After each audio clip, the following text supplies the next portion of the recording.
Welcome back to This Day in Irish History. I'm your host, Raymond Welsh.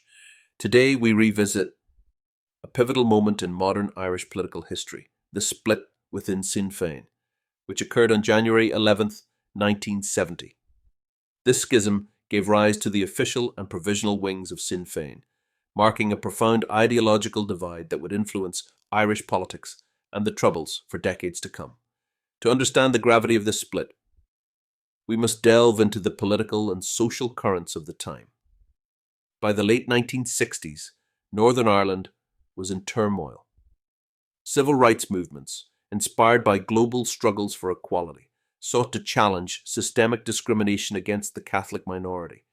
These peaceful protests were met with violent repression, escalating tensions, and exposing deep divisions within the Republican movement.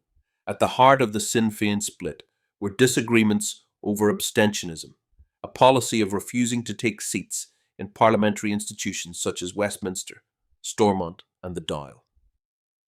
For many traditional Republicans, abstentionism was a core principle, symbolising a rejection of the legitimacy of British rule in Northern Ireland and partition itself.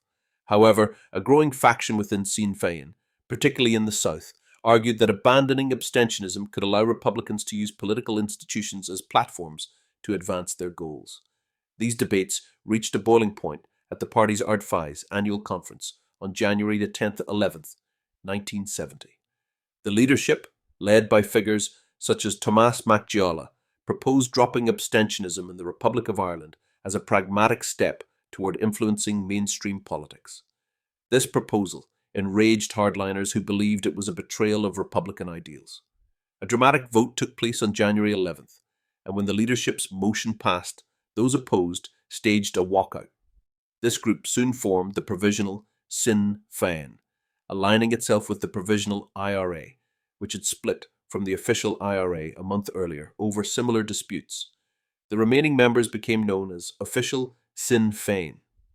The divide between the officials and provisionals was not merely ideological, but also generational and regional. The provisionals attracted younger members, and those from Northern Ireland who were frustrated with what they perceived as the officials' overly political and passive approach in the face of escalating violence. The provisionals were committed to a more militant response, aligning themselves closely with the armed struggle.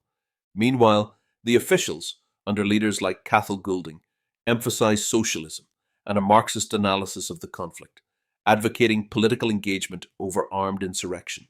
Over time, the officials would distance themselves further from traditional republicanism, eventually rebranding as the Workers' Party. The consequences of the split were profound. The Provisional IRA and Provisional Sinn Féin emerged as the dominant force in the Republican movement, waging a violent campaign against British rule in Northern Ireland and later evolving into key players in the peace process. Their counterparts in the official movement faded into relative obscurity, with their socialist vision never gaining the same level of influence. The split also highlighted deeper questions about the role of ideology in Irish republicanism, the viability of armed struggle, and the use of political institutions to achieve long-held goals. These debates continue to echo in Irish politics today, with Sinn Féin, now a unified party, playing a significant role in both Northern Ireland and the Republic. As we reflect on the events of January 11th, 1970, it's clear that the decisions made that day shaped the course of modern Irish history, setting the stage for decades of conflict, negotiation, and eventual reconciliation. Thank you for joining me on this journey through history. Tune in tomorrow for another enlightening episode of This Day in Irish History. I'm Raymond Welsh, Slán go Foill.